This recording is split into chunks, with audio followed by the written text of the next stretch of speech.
Our topic today is seeing plants. An interesting topic. Okay. Humanity is clearly a work in progress. Our history shows great stains of people being exploited, enslaved, even annihilated, and then great bursts of light and heroism.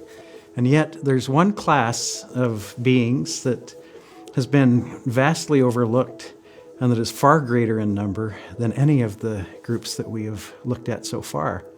Plant kind. Plant kind actually manifests itself as about 80% of the world's biomass. The 7.6 human beings, for instance, are 0.01%. So at least in number, we're talking about an important group, right? And yet, most people don't attribute to plants the same things that make us valuable, living, sentient beings that we see in humans. Well, that's an interesting proposition. Plants generally aren't considered to be intelligent. And yet it depends on how you define intelligence. If you define intelligence as the ability to adapt to changing environment, plants obviously do that. Right. And, having been a farmer, I can tell you that plants respond to the emotions of the farmer. A fellow who comes out disgusted and angry is going to be rough, and that's going to disrupt the plant's roots and so forth. How many times have you given your wife a flower to express an emotion? Right. We respond to plants emotionally. They respond to us emotionally. So, we're connected. We're part of the same universe, part of the same cosmos that interacts with each other. Yeah. I look at a plant, and we live here in the Rockies, in some pretty craggy areas there, and you see a plant just struggling to survive. And you think, to me, that's total admiration that they could even think to try to do that. Right.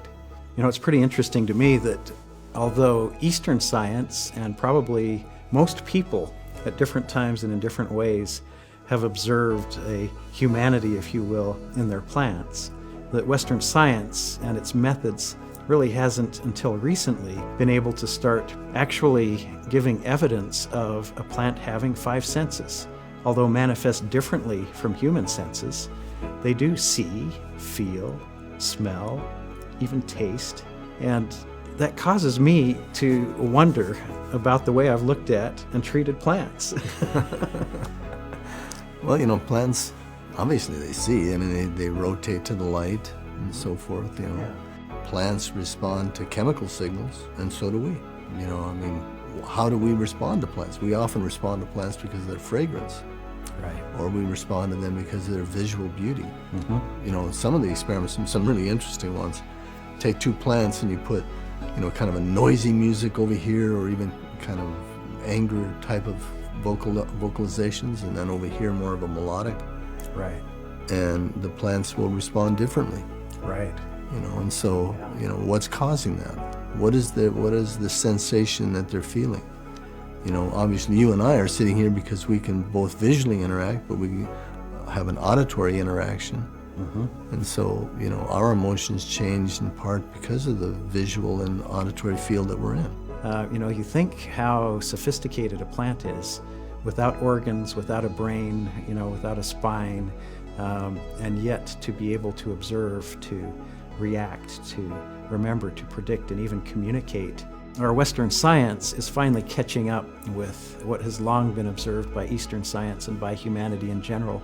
And I think we're starting to appreciate there's a lot more to these plants than we realized. So I guess here's the question. Is it time that we start seeing plants? Maybe so.